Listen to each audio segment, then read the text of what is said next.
आदाब नाजरीन, सदाए पंजाल में आपका खैर मकदम करता हूँ। मैं आपका मेज़बान इब्रार चौधरी। जैसा कि आप सभी जानते हैं कि कल 5 अगस्त थी। रूलिंग पार्टी ने 5 अगस्त को सेलिब्रेट किया और उस सेलिब्रेशन का मतलब यही था कि जम्मू कश्मीर में जो धारा 35 से ओ 370 को तोड़ा था। आज 1 साल हो गया है। तो कई ओपोजिशन के लीडर थे जिनको हाउस अरेस्ट किया गया। मैं डिस्ट्रिक्ट रजौरी की अगर बात करूँ, यहाँ के जो यूथ जनरल सेक्रेटरी हैं कांग्रेस के फयाज़ मिर्ज़ा जी, उनको भी हाउस अरेस्ट किया गया। आज वो हमारे साथ हैं, उनसे हम पूछेंगे कि आपको हाउस अरेस्ट क्यों किया गया। स्वागत है आपका सदाई पंजाल में। बहुत बहुत शुक्रिया अबरार जी। सबसे पहले तो आपका हम शुक्रिया अदा करते हैं कि आप हमारी आवाज़ गवर्नमेंट तक पहुंचाते हो। आपका बहुत बहुत शुक्रिया। क्या रीज़न था आपको हाउस अरेस्ट करने का? आपने कहीं डीएम साहब से मांग की या एसएसपी से मांग की डिस्ट्रिक्ट राजौरी के? तो क्या उन्होंने कोई जवाब दिया आपसे, कोई मतलब आपको मना कर दिया कि आप ऐसा कोई साइलेंट प्रोटेस्ट नहीं रख सकते? बिल्कुल, हमने अप्लाई किया था डीएम साहब के पास कि हमें परमिशन दिया जाए। हमने एक पीसफुल तरीके से प्रोटेस्ट करना है और सोशल डिस्टेंसिंग को मेंटेन करके हमने प्रोटेस्ट करना है, लेकिन उन्होंने हमें परमिशन नहीं दी और उन्होंने एसएसपी को मार किया, एसएसपी रजौरी। हमने उनसे भी बात की, उन्होंने कहा कि हम प्रोटेस्ट करने की आपको इजाज़त नहीं देंगे, लेकिन हमने उनको कहा कि हमने पीसफुल प्रोटेस्ट करना है। हमने सिर्फ अपनी आवाज़ जो है वो जम्मू कश्मीर के नौजवानों की आवाज़ जो मरकज़ी सरकार तक पहुंचानी है, इसलिए हमने उनसे अप्लाई किया था, लेकिन उन्होंने हमें परमिशन नहीं दी। तो वहीं पर हमने कॉल दी थी, मैंने कॉल दी थी प्रोटेस्ट के लिए, क्योंकि कल 5 अगस्त था, 1 साल हो गया 370 को एब्रोगेट किए हुए, उसको हटाए हुए। तो हम देख रहे थे कि कहीं डेवलपमेंट होगी, तो डेवलपमेंट हमें मिली नहीं। तो हमें लगा कि हमें प्रोटेस्ट करना चाहिए, जम्मू कश्मीर के नौजवानों की आवाज़ ऊपर तक पहुंचानी चाहिए, अपना रेसिस्टेंस शो करना चाहिए। तो इसलिए हमने कल प्रोटेस्ट रखा था। तो आपको प्रोटेस्ट करने नहीं दिया, आपको हाउस अरेस्ट किया, इसका रीज़न क्या है? बिल्कुल, मैंने जब कॉल दी थी मैंने प्रोटेस्ट के लिए, तो नौजवान, आपको पता ही है कि नौजवान एक तो पहले से ही परेशान था और 370 के बाद जो 5 अगस्त 2019 के बाद नौजवान परेशान है और फ्रस्ट्रेट भी हो चुका है। आप देखिए कि ना ही कोई जॉब वैकेंसी निकल रही हैं और जो निकल भी रही हैं वो भी कैंसिल हो रही हैं। तो इन्होंने जो वादे किए थे कि 370 के बाद हटने के बाद जो डेवलपमेंट होगी, 50,000 नौकरियां लगेंगी, यहाँ पर इंडस्ट्रियां लगेंगी, यहाँ पर और जो तरक्की के जो रास्ते हैं वो खुल जाएंगे। 370 जो है इनके रास्ते में रुकावट बना हुआ था, तो हमें लगा कि कहीं ना कहीं तरक्की होगी, लेकिन आपके सामने है और हमारे भी सामने है, जम्मू कश्मीर के नौजवानों के भी सामने है कि जम्मू कश्मीर की हालत इन्होंने बदतर कर दी है। इतनी बदतर कर दी है कि जम्मू कश्मीर का हर एक नौजवान तो छोड़ो, जो जम्मू कश्मीर की आवाम है वो भी परेशान है। तो हमें प्रोटेस्ट नहीं करने दिया जा रहा था। नौजवान आ गए थे आपके सामने, आपने हमारी आवाज़ ऊपर तक पहुंचाई। नौजवान, आपको पता है कि कितने यूथ यहाँ पर इकट्ठी हो गई थी और उसके चलते पुलिस हमारे घर में आ गई और हमें प्रोटेस्ट नहीं करने दिया। हमने वहाँ भी बोला कि हमने सिर्फ पीसफुल तरीके से प्रोटेस्ट करना है, अपनी आवाज़ सरकार तक पहुँचानी है और जम्मू कश्मीर की एडमिनिस्ट्रेशन तक पहुंचानी है, लेकिन हमें नहीं करने दिया। और वहीं पर दूसरी तरफ आप देखो कि जो मरकज़ी सरकार है, उनके जो बीजेपी रूलिंग पार्टी है, उन्होंने एक तिरंगे की आड़ में, जो हमारा नेशनल फ्लैग है उसकी आड़ में उन्होंने कितनी वायलेशन की है जो एसओपी की, वो आप देख सकते हो कि उनके सामने। और दूसरी तरफ जो लोग इस चीज़ की आवाज़ उठा रहे हैं, जो जम्मू कश्मीर के नौजवानों की आवाज़ उठा रहे हैं, उनको घरों में बंद कर दिया इन्होंने। तो आपको नहीं लगता है कि ये इन्होंने जब आपको हाउस अरेस्ट किया, आपके घर के बाहर 200-250 तादाद थी यूथ की, तो इन्होंने उसके बाद कोई रिएक्शन दिया? या आपको जब हाउस अरेस्ट कर लिया, यूथ इतनी बेचैन हो गई थी कि हमारे जो युवा नेता हैं, बोलने वाले, जो जिनकी वॉइस आम लोगों तक पहुंचती है, एडमिनिस्ट्रेशन तक पहुंचती है, उसको दबाया जा रहा है? बिल्कुल दबाया जा रहा है, क्योंकि अगर दबाया जा रहा है और यहाँ से हमें मालूम होता है कि डेमोक्रेसी का मर्डर हो चुका है, जो हमारा कानून है हिंदुस्तान के। और दूसरी बात ये मैं आपको बताना चाहता हूँ कि जम्मू कश्मीर के लोगों ने कभी भी हिंदुस्तान जो कॉन्स्टिट्यूशन ऑफ इंडिया है उसका कभी भी उल्लंघन नहीं किया और ना ही उसके खिलाफ कभी बोले। हम तो उसका अच्छे से पालन करते हैं और वही कॉन्स्टिट्यूशन हमें ये राइट देता है कि आप अपनी आवाज़ बुलंद कर सकते हो, अपने, ये आपको फंडामेंटल राइट है। डेमोक्रेसी है, डेमोक्रेसी में हर बंदा अपनी आवाज़ पहुंचा सकता है। और अपोजिशन वाले जो हैं, अपोजिशन हमेशा से आप देख सकते हो कि सरकारें जिस मर्ज़ी की रही हों, लेकिन अपोजिशन को पूरा राइट था बोलने का। लेकिन 2014 के बाद ऐसे लग रहा है कि अपोजिशन को तो बिल्कुल ही बोलने नहीं दिया जा रहा, और जो बोल रहा है वो एंटी नेशनल और वो देशद्रोही हो गया। लेकिन हमने अब ये सोच लिया है कि हमें कोई एंटी नेशनल कहे, देशद्रोही कहे या कुछ भी कहे, हमें परवाह नहीं है। हम बोलेंगे जो हमें बेहतर लगेगा, जो जम्मू कश्मीर के नौजवानों के लिए जो बेहतर होगा वो हम बोलेंगे और वो बोलते रहेंगे। मेरा एक सवाल हो गया, आज रात को 10 बजे रेजिग्नेशन आया था लेफ्टिनेंट गवर्नर साहब का, क्या रीज़न हो सकता है? उन्होंने क्यों मतलब उन्होंने कुछ वादे किए थे यूथ के लिए कि जो एसपीओज़ में थे, पुलिस में थे, उनको कि आपको परमानेंट किया जाएगा, आपकी जो पे है वो बढ़ा दी जाएगी, और भी वादे किए थे, डेवलपमेंट की बात की थी, तो उनका रेजिग्नेशन है, क्या रीज़न हो सकता है इसका?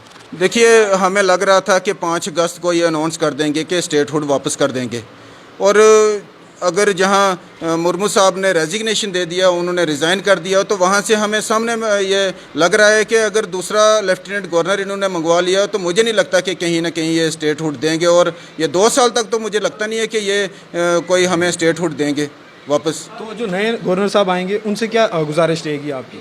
क्या गुजारिश कर सकते हैं, हम तो गुजारिश ही कर रहे हैं, 2014 से हम गुजारिश ही कर रहे हैं। हम बोल रहे हैं अपोजिशन को पूरी इज्जत दो, अपोजिशन की बात सुनो, जो नौजवानों के मुद्दे हैं उन पे बात करो, जो डेवलपमेंट के मुद्दे हैं वहाँ पर बात करो। ये ना डेवलपमेंट की बात कर रहे हैं, ना जॉब वैकेंसी की बात कर रहे हैं, ना यहाँ पर तरक्की की बात कर रहे हैं। इन्होंने सिर्फ और सिर्फ जम्मू कश्मीर को डिवाइड किया, क्योंकि आप देख सकते हो कि 47 से पहले यहाँ पर अंग्रेज़ थे, हम गुलाम थे, पूरा हिंदुस्तान अंग्रेज़ों का गुलाम था, और उनकी एक पॉलिसी थी डिवाइड एंड रूल।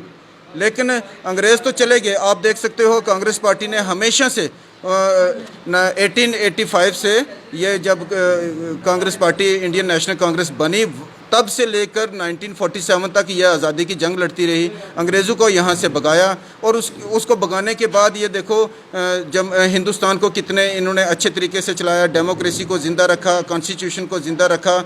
हर यहाँ के शहरी, हिंदुस्तान के शहरी को बोलने का हक़ था, प्रोटेस्ट करने का हक़ था, वो अपनी आवाज़ बुलंद करते थे। लेकिन 2014 के बाद वो अंग्रेज़ों के जो शागिर्द हैं वो भी तो वही पॉलिसी चला रहे हैं ना जो अंग्रेज़ चला रहे थे, डिवाइड एंड रूल।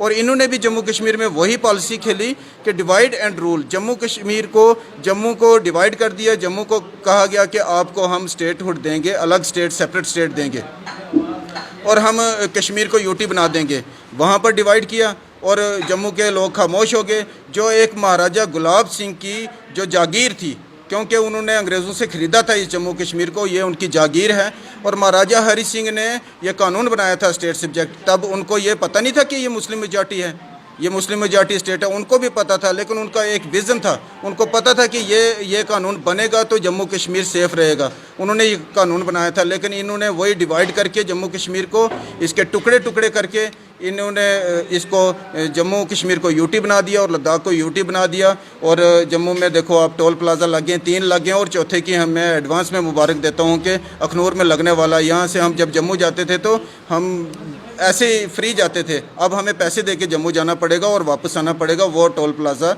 वो लगने वाला है।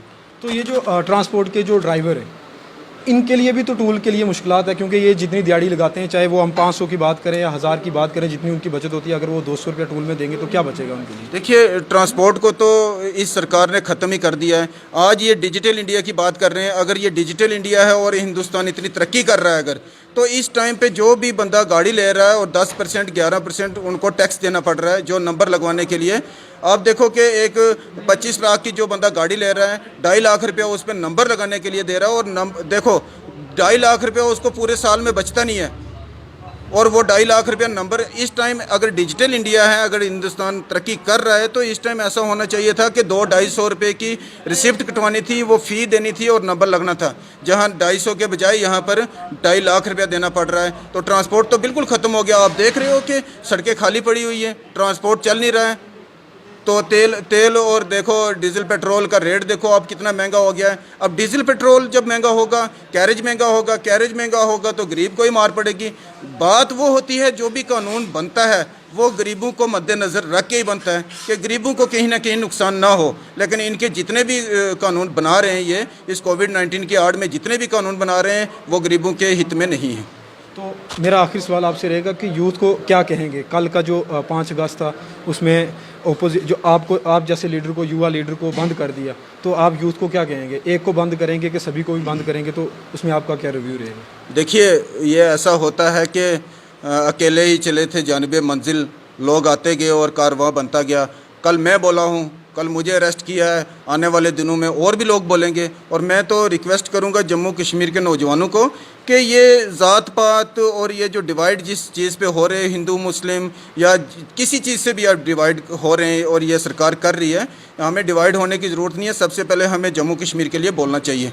जम्मू कश्मीर हमारा सेफ़ रहेगा तो हम यहाँ पर कुछ भी करते रहेंगे, हमें परवाह नहीं है। आप देखो कि 370 से पहले हमारी नौकरियाँ ना तब थी ना अब हैं, लेकिन हम कहीं ना कहीं सिक्योर थे। 370 से पहले हमें लगता था कि कोई बात नहीं, हम ठीक हैं, लेकिन 370 के बाद अगर नौकरियाँ नहीं लग रही तो हमें इनसिक्योरिटी फील हो रही है।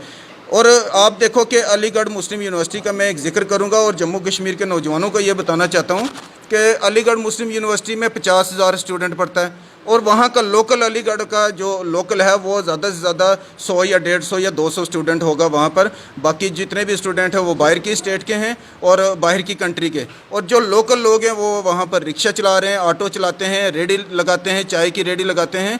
और आने वाले दिनों में अगर यही हालात रहे और हमने आवाज़ अपनी नहीं बुलंद की तो इन्होंने यही करना है। हमारे कॉलेजेस में भी यही स्टूडेंट होंगे बाहर के, हमारी यूनिवर्सिटीज़ में भी यही होंगे, हमारे ऑफिस में यही एम्प्लॉई होंगे और हम वही रिक्शा चला रहे होंगे, ऑटो चला रहे होंगे। और जम्मू कश्मीर के नौजवानों से मेरी रिक्वेस्ट है कि सभी यूनाइट हो जाओ और जम्मू कश्मीर के लिए आवाज़ उठाओ। देख लीजिए दोस्तों आपने कि यूथ कांग्रेस के जो जनरल सेक्रेटरी उन्होंने आज बात की कि यूथ को यूनाइट होकर एक इनिशिएटिव लेना है, हमें एक साथ चलना है। इसी के साथ मैं इब्रार चौधरी, कैमरामैन अल्ताफ़ के साथ।